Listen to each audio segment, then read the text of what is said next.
Canyon কি বা canyon বলতে কি বোঝো? এই ক্যানিয়ন শব্দটি স্পেনীয় শব্দ ক্যানন থেকে এসেছে, যার অর্থ টিউব বা নল। বৃষ্টিহীন শুষ্ক মরু পার্বত্য অঞ্চলে বা মালভূমি অঞ্চলে নদীতে পর্যাপ্ত জলের অভাবে পার্শ্বক্ষয় প্রায় একেবারে বন্ধ হয়ে গেলেও ক্রমাগত নিম্নক্ষয়ের ফলে খাড়া পাড় বিশিষ্ট ইংরেজি আই আকৃতির উপত্যকা আরও সুগভীর, খাড়াই ও সংকীর্ণ হয়ে পড়লে তখন তাকে ক্যানিয়ন বলা হয়। ক্যারেক্টারিস্টিক বা বৈশিষ্ট্য: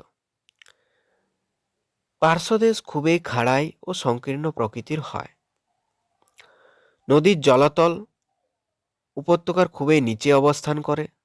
3 নাম্বার, এটি মূলত শুষ্ক অঞ্চলে দেখা যায়। 4 নাম্বার, কোমল শিলার আধিক্যে ক্যানিয়ন গঠনে বিশেষ ভূমিকা পালন করে। 5 নাম্বার, ক্যানিয়ন গঠনকারী নদীগুলি খুবই খরস্রোতা প্রকৃতির হয়ে থাকে। এক্সাম্পল বা উদাহরণ: ইউএস এর কলোরাডো নদীর গ্র্যান্ড ক্যানিয়ন পৃথিবীর দীর্ঘতম ক্যানিয়ন, যেটি প্রায় 482 কিলোমিটার দৈর্ঘ্য এবং 2000 মিটারেরও বেশি গভীরতা হয়ে থাকে।